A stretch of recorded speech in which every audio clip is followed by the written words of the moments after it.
My name is Dena Wainwright, and I am the digital accessibility practice owner for personal investing, which is Fidelity's largest business unit. And so very happy to be in that role. I've been in it for 6 months.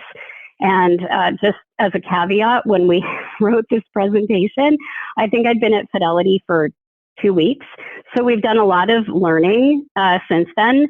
And just wanted to say a quick hi to all of my team that is on the call, I think, and anybody from Fidelity that's on too. Thank you so much for tuning in. So this is a little bit of a different spin on Agile. When we hear Agile, most of the time we think about software development and pushing features and code. And so what we did is we rose the principles of Agile up to the program level and tried to put a spin on how to use those principles to track an entire program. And so again, this is a process, a learning process. And so maybe even as we're going through the chat, there'll be some of you who are also trying to do this. And I'm always super interested to hear how other people are executing on similar tasks.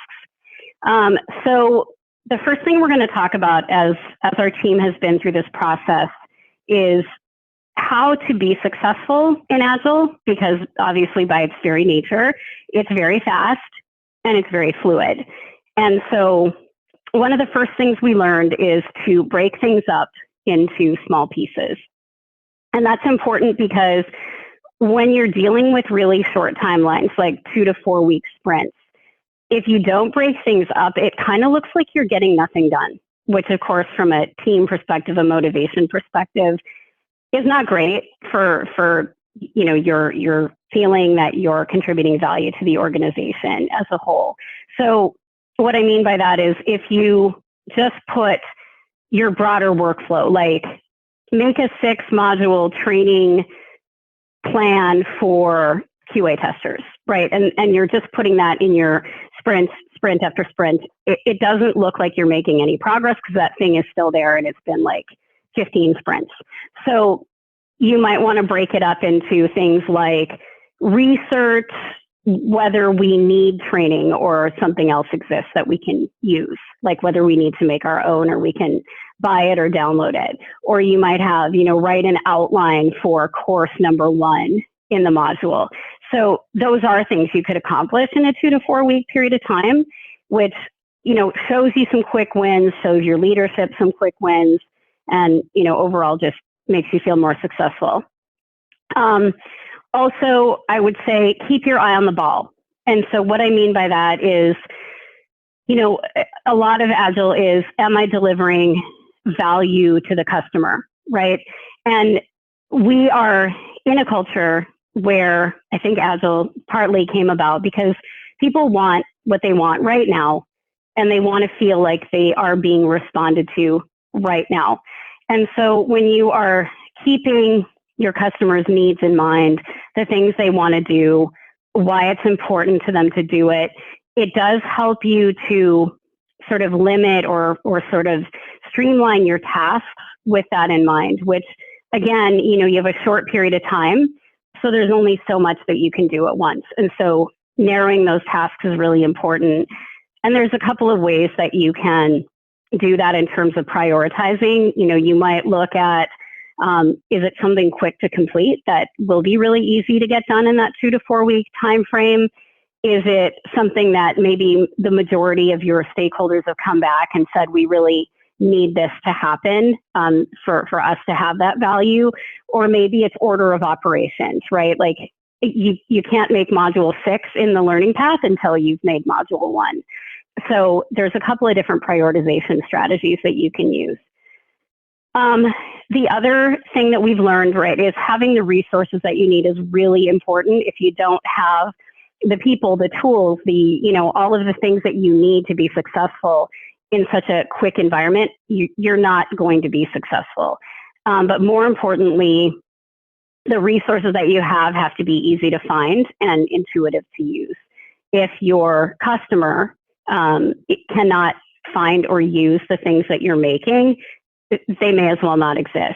And one of the things I think to keep in mind when you have an enterprise program is that you don't just have external customers. You have internal customers like your designers and your developers and your testers that if you don't enable them, then your external customers are not going to get what they need, right? So I think that when you're looking especially at internal customers, a mistake that a lot of people make is they forget that the stuff they're making, the documents or the procedures, that they aren't being made for us, right? For the program leaders and the team.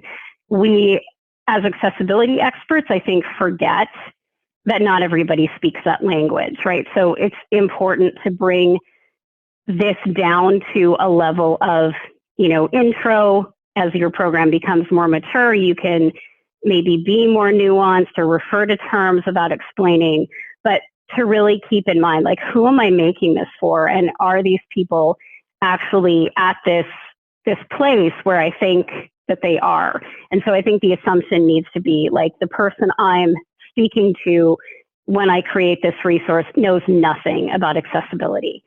The other thing I would say that's important for success when you're moving this fast is to evaluate your performance as a team and as an individual on a regular basis. And so these 2 to 4 week blocks of time kind of factor in that sort of retrospective and planning for the next sprint, and really taking the ability to ask, what is going well, what's not going well. And the benefit of that is that you can take the what's not going well and you can course correct as quickly as you can. So it's kind of like you're driving a car at top speed, and if you aren't paying attention and your car's brakes don't work and the steering wheel is having issues, like, you're going to crash. And so you need to be able to respond in that moment very quickly and be attentive to what is happening around you.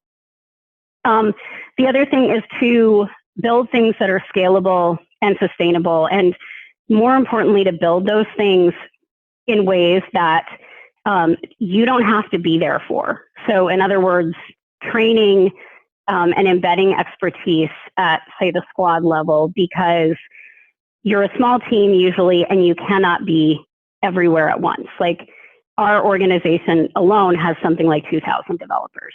And so we can't be there in a 2 to 4 week sprint for 2,000 people. So making things that can be done without you, where you can maybe provide support, but those things are there for people to use, is really important. And as sort of a part of that, right, having a communication channel where you can really quickly communicate any sort of changes in expectations or changes in the way you're doing things to these people so that they can, use the expertise that you've provided to them to, to start implementing these things as fast as they can. So just to kind of recap, right, to succeed in Agile, you got to break things down. You got to keep your eye on the needs of the customer. You got to have the resources that you need. The resources have to be, relevant to your audience, made for your audience. You have to evaluate your performance, and you have to make sure that, you are able to support people in ways that are practical for your bandwidth. So you've got your how to succeed. Now, how do you pick what you're gonna use as a methodology? There's several Agile methodologies, some of the most popular being Scrum and Kanban and combinations of those. And so, how do you get to a place where you can choose?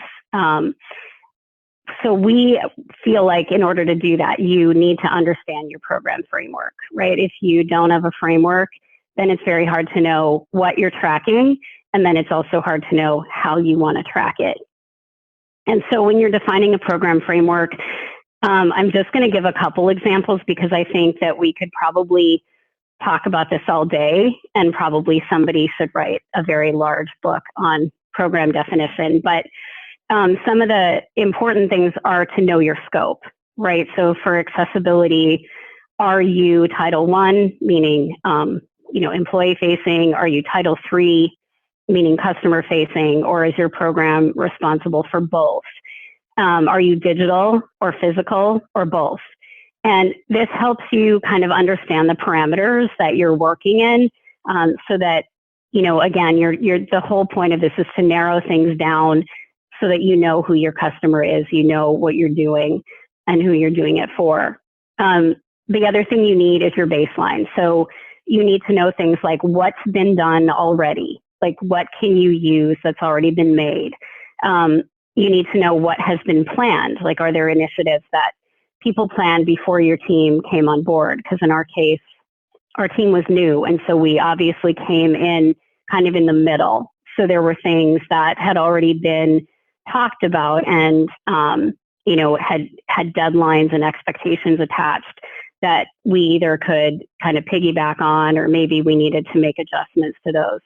And then what is in flight? So, there were things already going on when we came on board as well.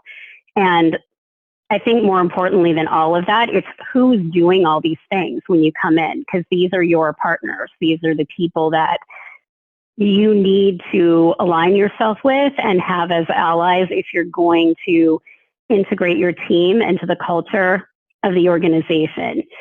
So this kind of baseline also, when you're talking to these stakeholders that are doing this work, when you come on board, it helps you understand why the organization feels like your team was created, right? So there's all kinds of reasons that enterprises create teams. I mean, we know that because of the pandemic, a lot of enterprises have created teams because they've realized that it's a competitive edge. Some organizations wait for a lawsuit, so there's a lot of reasons. And understanding the reason that your particular team was made or is being made, I think is really important to your baseline as well, because it gives you the context that you need to move forward. So you have your scope, you have your current state, and now based on all of that, you now have a desired end state. So here's where we are, and based on that, here's where we need to go. And, it's sort of taking all of the feedback from your baseline and looking at what do I need to get to that end state? Who do I need to get to that end state?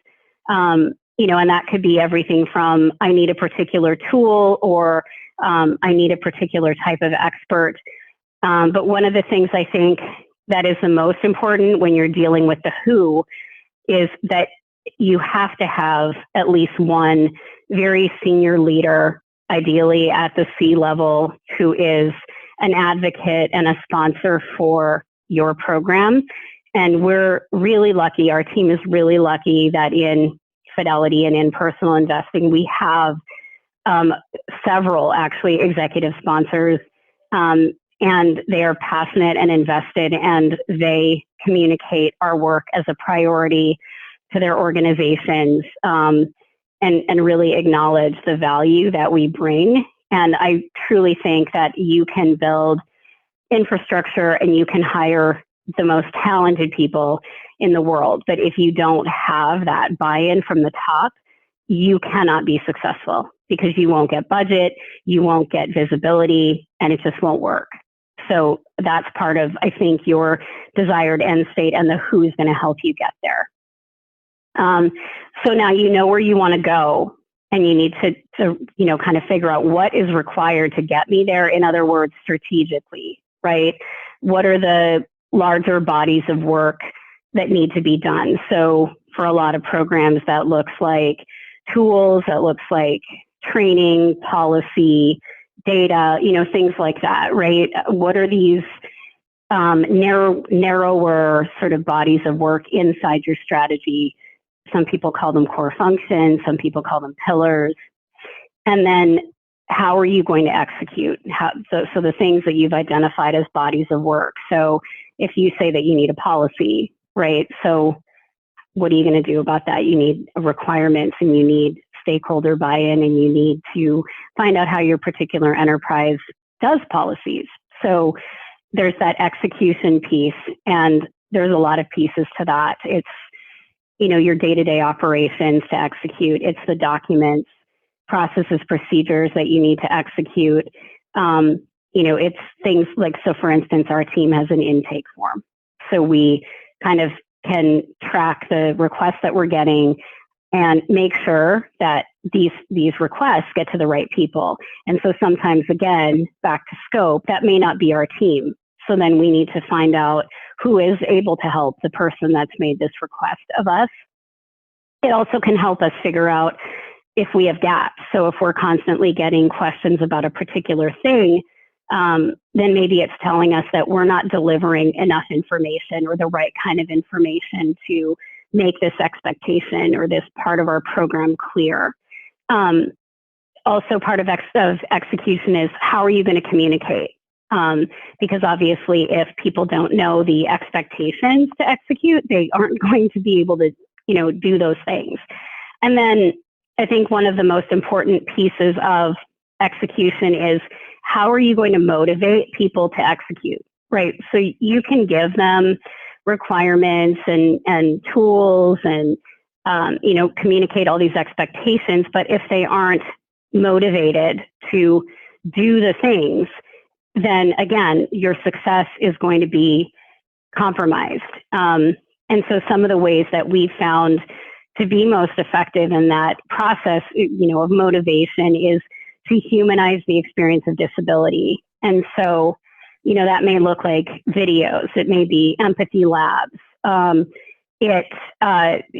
think in particular needs to be the hiring of people with disabilities, so that that contact is made on a daily basis, and that the experience of living with a disability and the importance of accessibility beyond a job is really communicated in practical ways.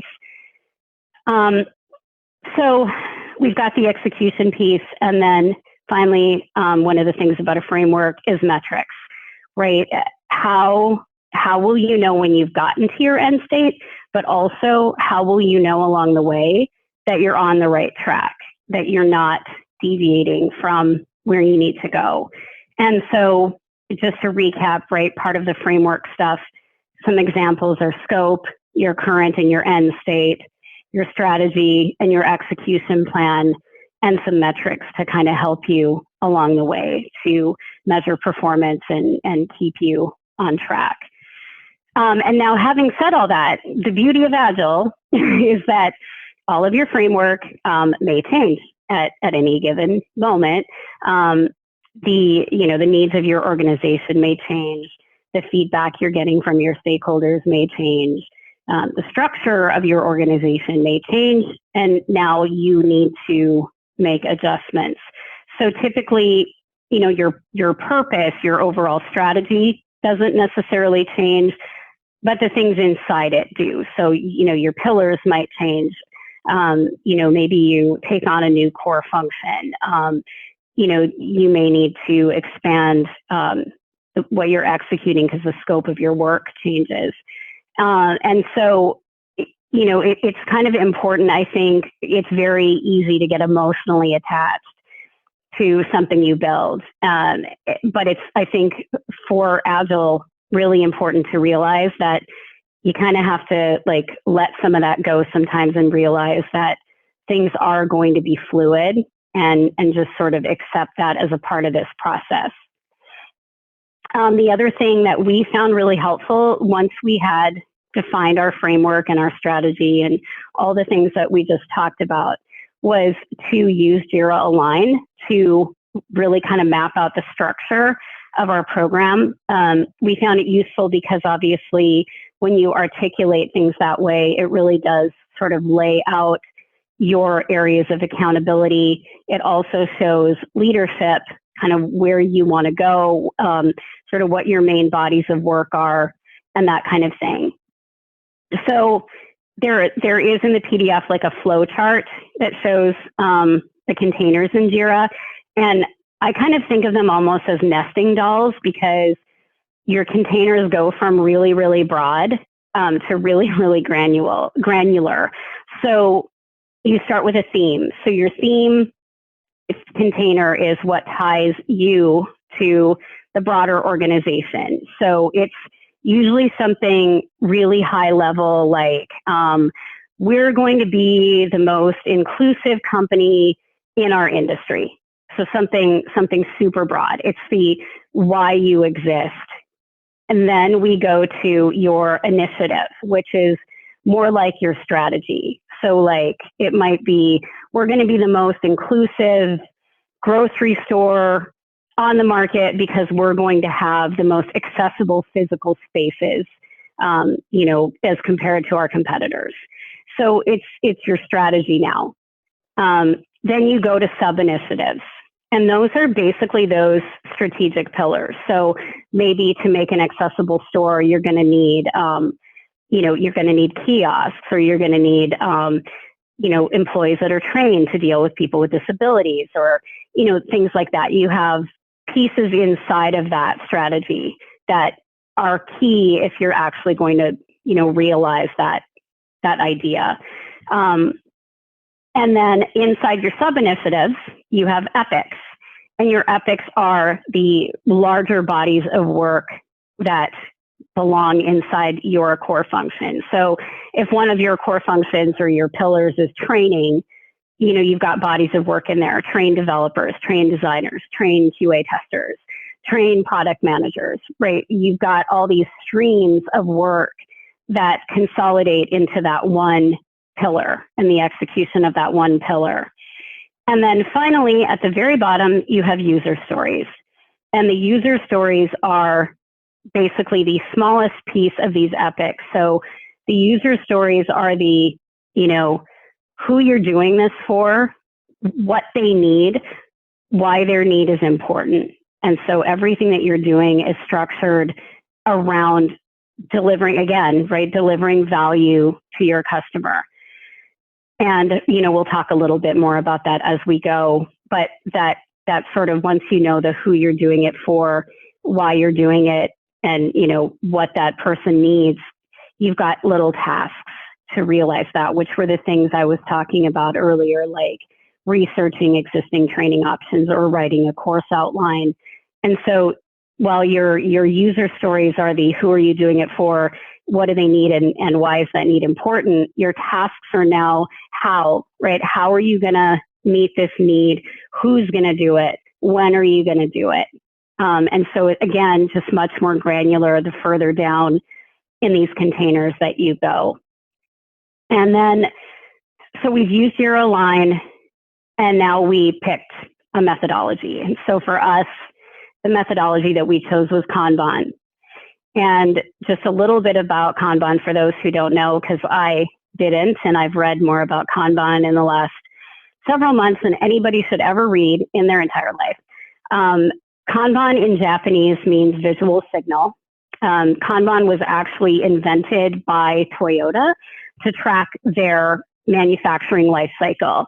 It's known as a pull method, so meaning like Toyota makes a bunch of cars in advance, right? And then you go to a dealership and you buy your car and you get your car like that day or in the next couple days or in the middle of the pandemic, like maybe never. But they don't wait until somebody orders a car and then make the car from scratch, right? So they have this batch of cars. And so that's the pull system, is people are pulling cars out of the existing, batch of cars that have already been made. And so we picked Kanban because it doesn't assign traditional Agile roles. So there isn't a Scrum Master in Kanban, for instance. And we liked that because we wanted the whole team to be able to make decisions about how we were going to distribute and manage our work. You'll see a term in the handout, work in progress, which in Kanban is referred to as the WIP. So if you hear WIP, that's work in progress. We also found that those 2 to 4 week sprint timelines sometimes were not as practical for us. I mean, the 4 week ones are probably a little better, 6 weeks, but these little 2 week ones really didn't, for a program as opposed to releasing features, they weren't working for us in terms of time. And so, those are some of our some of the reasons why we picked Kanban. It also allowed us to kind of visualize our whole workflows, how they overlapped or related to each other, and the phases inside them, and then some of the board-specific metrics that would allow us to do that performance evaluation that's so important in Agile.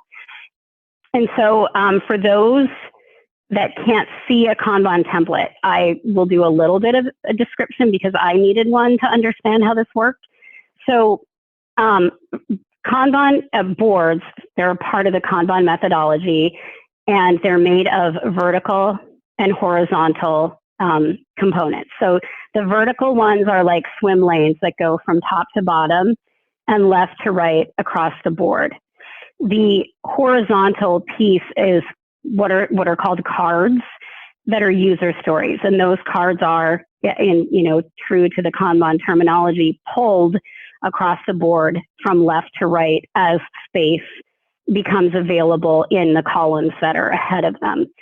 And then those tasks that we talked about are attached to that particular user story card as Post-it notes. And this came literally from when Kanban boards were physical. When, we left our homes and people worked in common locations, they would actually put Kanban boards up on a wall, for instance, and they would literally have cards with Post-it notes attached that they would pull across this board to show their progress. So that's kind of the overall description of what a Kanban board looks like. And in the digital boards, you can use, and I'm sure they did this in the physical boards too, but you can use color codes and tags and things to help you visually distinguish parts of the board from each other. So you might tag something that's time sensitive, or tag something that has a dependency on it. Maybe another team needs to collaborate with you, that kind of thing. So there's a lot of rules attached to Kanban, which we're still again getting familiar with. But I think some of the most important things are that you as a team come up with the rules, and those things might be how many tasks can somebody take on at a time, or how often should we be updating the board, those kinds of things. Are stories being written in the formula that they have to be? So the formula for a user story would be, as a person who listens to music on my iPhone, I need to be able to sort my music library by song in alphabetical order to be able to find them more quickly, right? So it's as a such and such person, I need to do this thing because then it will allow me to complete this job. And there's a lot of information if you want to kind of nerd out on it. If you Google jobs to be done, there's a ton of stuff that talks about breaking jobs down and the different roles of jobs and the different types of jobs. And so, if you really want to kind of go crazy with the user story stuff, that's probably a good thing to do. Another one of the rules I kind of touched on is you cannot put something into a column if the column is full. So meaning that if your team has decided that each person on the team is going to have no more than 5 tasks in their WIP at a time, you can't pull a 6th task in. One of those 5 has to be moved out of that column before you can do that. And so that means that sometimes cards move backwards in addition to moving forward. So for instance, maybe there is a fire drill thing that comes up where you have to get this thing done in 2 days and there isn't any more time. So if you're going to put that fire drill item into the WIP, you have to pull things back to the previous column in order to do that. So it's kind of like real estate, right? You can't build a house on the same, like 2 houses on the same lot. You've got one at a time. And then I would say the final kind of rule is done. When you're talking about done, it has to be something you can prove something very tangible and quantifiable. Done cannot be sort of a pie in the sky type of thing. Like, we will be done when everybody loves us, because you can't prove it and you can't quantify it. So what we did with our board, and again, there's a diagram in the PDF, but our columns from left to right are inputs, which are the things that we pull out of our backlog. We have our backlog in a separate space because, probably like most of you with programs, our backlog is like pages and pages and pages long. And if you put all of that in one column, it would probably give you an anxiety attack. So we will pull things out of the backlog, maybe things we want done in this quarter. So that's our inputs column. Then we have a refine, which basically is, hey, in order to make a decision about what to do with this thing, prioritize it, keep it, discard it, I need more information. So maybe I have a question that I need answered, or maybe I need to figure out if that thing is even in our scope to begin with, those kinds of things. Because if something isn't in our control to accomplish, it can't stay on our board. If it doesn't deliver value to our particular customers, it can't stay on our board. So after refine, so again, we're moving from left to right, we have to-dos.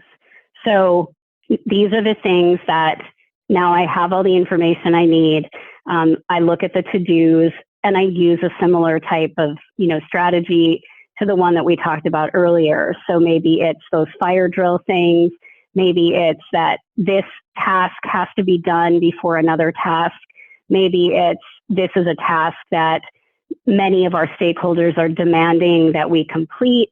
But based on sort of the stuff in that to-do column and the priority that you assign to it, that tells you what to push into your WIP column. And so the WIP column actually is divided into little like sub-swim lanes that represent every person on your team.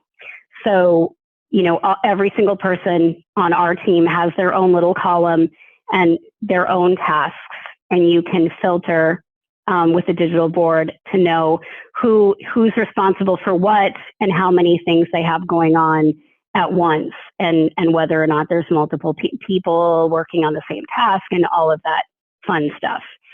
And then the next column, so we're going again left to right. So we have inputs, refine, to do. Now we're in our WIP with work in progress. Then we have blockers, which is a really important column because it does show in a very visible way where you're getting backed up, right? Because these are things that you can't move to the done column for whatever reason. Maybe it's that your team doesn't have the expertise or the bandwidth. Maybe it's that you have a partner that's been on vacation for 2 weeks and you haven't been able to complete a thing because of that. But one of the things that's useful about that blocker column is it does help you identify, I guess I would say, like weaknesses in your program. And so you can track those separately off the board, and you can say, for instance, one of our risks to our program is that we don't have somebody who is really, really good at accessible design. And this is a big deal because the only way to shift accessibility left is to go all the way back to design. And so how are we going to manage that? Well, we're going to find somebody, we're going to hire somebody, or we're going to train somebody. But that risk log, if you will, is the, this is the risk we see. Why is this risk a big deal? And what are we going to do about it? And so that blocker column, I think, is an important thing to put on the board. And again, these are ours, right? You can do your board however you want to for your particular program. And the other, the final column that we have is the done, right? So that's where we can put our quick wins. Those are the things we can report that we've accomplished. Those are the things that we can point to when we're reviewing our progress, when we're updating our board. A couple of things that we track inside the board that don't have their own column, obviously we have some board specific metrics. So things like how long does it take to complete an entire workflow from start to finish, or how many tasks on average are we completing, let's just say every month, or how many things on average are in each column. And so we can track those things. We can also track things like reoccurring tasks. So we can take a task that maybe we're supposed to do every month, and so the March version of that task is completed. We put that into the done column as, let's just use something like scan 18 screens with an accessibility tool to see how accessible they are every month. So in the done column, it might be, 18 scans completed March 2022. So that's done. But then the April one has to go back into the to-do column. So we move it back, and now it's complete 18 scans April 2022. So we can do those reoccurring tasks. We can also track with these time-sensitive tasks and these dependencies how long something's actually been in a particular column. So that helps us too, right? So we can say, well, there was a commitment made by another team to have this particular thing to our group by, the 15th of March. It's the 27th of April. It's been this many days, right? So again, helps us see where we're getting backed up so that we know how we need to make changes and address things moving forward. And then let me see where I am in my big presentation. I think that we are at final recommendations for working in Agile. And yes, we are, yay. And there are several of them in the PDF, but some of my favorite ones are get an Agile coach. Like, our Agile coach has been amazing, so helpful, using all of his experience to educate us, to help us, to give us suggestions on how to set things up, where we might run into problems, helping us experiment with things that might work for our team. So that has been amazing. I would say too, it's a mindset, adopting sort of that pace over perfection, which is very hard when you are a perfectionist, like I am, realizing that because you're going so fast, you're going to fail, and that's okay, because you can use those failures as a learning experience, and you can take that information and rather than viewing it as a failure, view it as experimentation. Another thing that is really helpful is using pilots. So rather than in 3 weeks or 4 weeks trying to roll a process or procedure or tool or whatever out to like 1,000 people, you can start small, right? So you can say, we're going to start with 50 people and see how it goes, and then another 50 people. So pilots are really important. And I would say too, limiting the number of pillars or sub-initiatives that you have in Jira line at any given time, unless you want to totally overwhelm yourself. So I would recommend not putting like 17 different sub-initiatives and 32 epics into Jira line, because it's just going to, again, we're back to the anxiety attack. And then the final recommendation that I thought was really interesting that I don't think we've really done yet is there were a lot of places where people recommended having your own personal board. So using your own board outside of your team's board to track your individual performance and your individual progress and your individual WIP.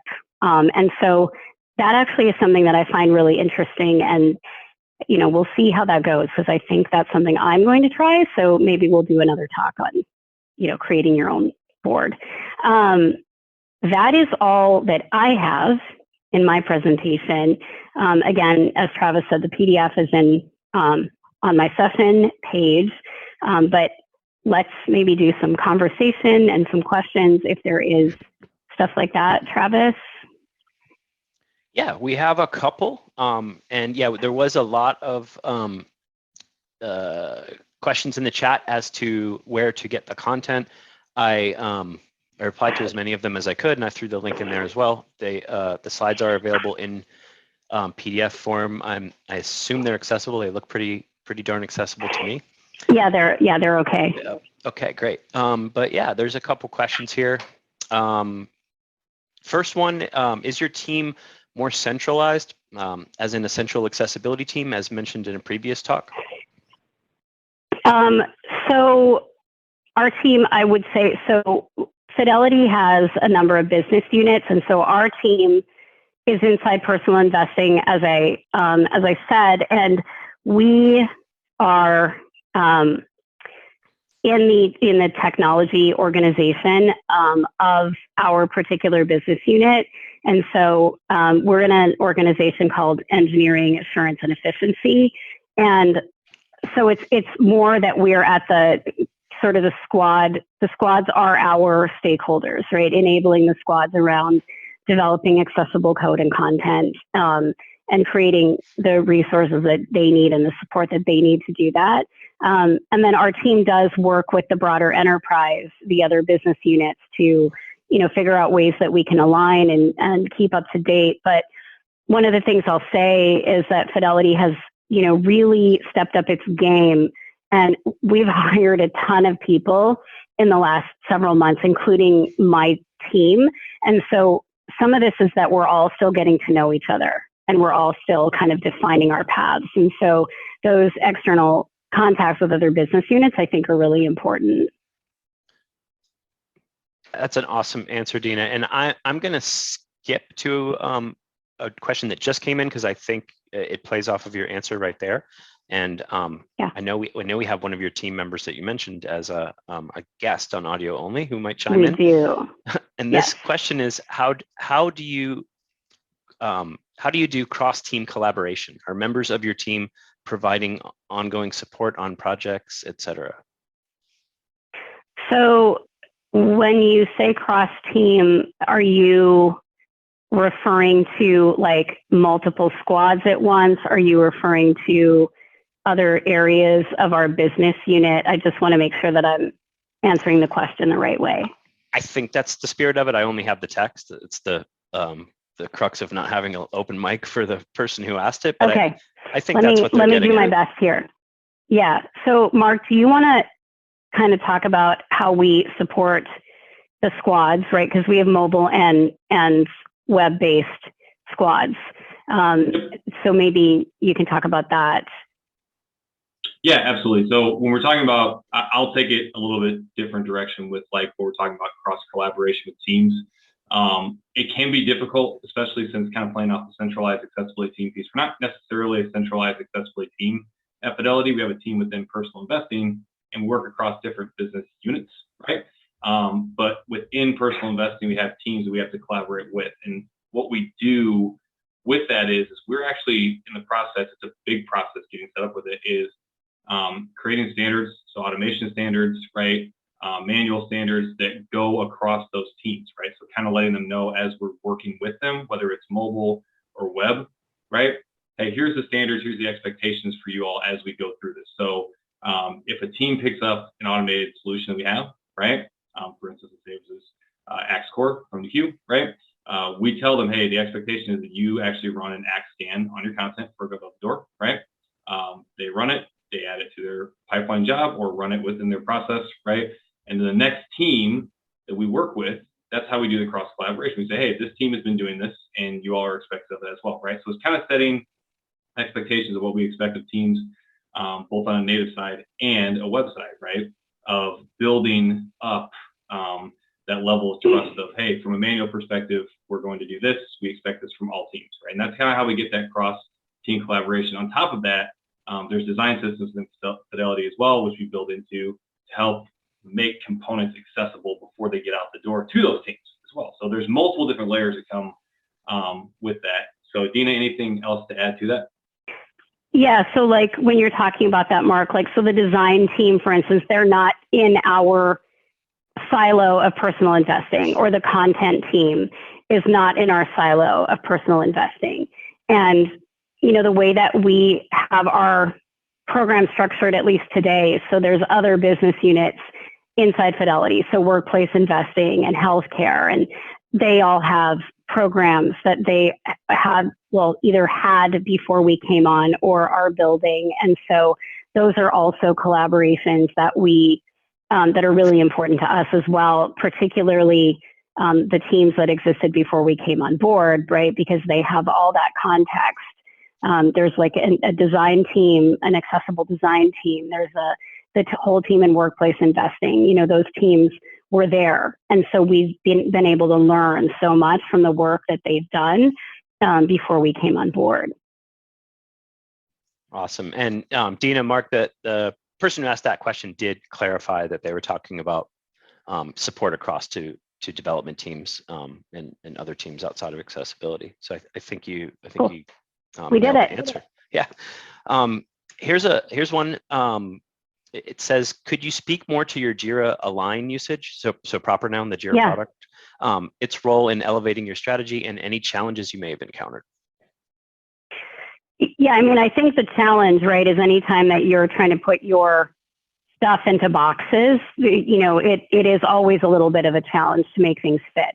But, you know, the organization as a whole uses Jira and Jira Align, and so it kind of helped us also to sort of speak the language of the organization to do this. And it was a very interesting exercise, but also really valuable, because what we did is for the theme was kind of given to us. So it was something, you know, again, very high level, right? Like, you know, we want all of our products and services to be accessible to people with disabilities. So this theme is about, you know, accessibility and inclusion. And then, you know, our team put in our, you know, strategy. So our scope is obviously personal investing. That's our business unit. And, you know, right now our scope is digital. So it's mobile and web. And so we had a strategy sort of statement around that. And the part where it got interesting was when we started getting into our sub-initiatives, because you have to describe each one. So it's almost like describing a strategy within a strategy, because each of your pillars or core functions, if you will, has its own sub-initiative. So, and these again are really, really broad, right? So it might be something like, you know, you might have something as broad as shift accessibility left, right, as one of your pillars. But then you have to kind of, in a very short amount, it's like Twitter, right? Like you have so many characters. You put your description of that sub-initiative, which again, right, you're in this box. And then with the epics, again, you're becoming more specific. So, okay, how are we shifting accessibility left? Like, what are we going to do for our developers? What are we going to do for our designers, right? How are we going to make this happen inside that strategic pillar? And again, the challenge with that was you can't have too many going on, right? Like you can't, I mean, you could, I guess, if you had an army, but like you can't put 22 things under there, right? So your epic is really focused on, you know, again, almost like a high level of these core function, you know, bodies of work. And so, you know, and then you get into your user stories, which is what you're tracking on your board, on your Kanban board. But yeah, I mean, I would say it helped us in the sense that it's kind of like a mind map, right? Like it really helped us build out and see how our broader strategy and its pillars related to each other, and sort of kept us under control in terms of scope, because we could see those sub-initiatives piling up. And so it forced us to be more focused, but it also, again, right, the constraints of being in that system with the containers was also interesting. But I mean, ultimately, I'm glad we did it. I do think fundamentally it was really valuable. Excellent. So with that, we are a little bit over, which is perfect, because there's one more question that's actually a comment. It's from Anonymous. It says, "Thank you, ! Very useful Agile information." So just a compliment for you. Good, I'm glad. For you there, Dena. So yeah, thank you everybody for attending. Thank you. The recording of this will be available shortly. And you can find Dena's content on on the session page. And so enjoy the rest of AxCon. Thank you, guys. Thanks, Dena. Thanks, Mark.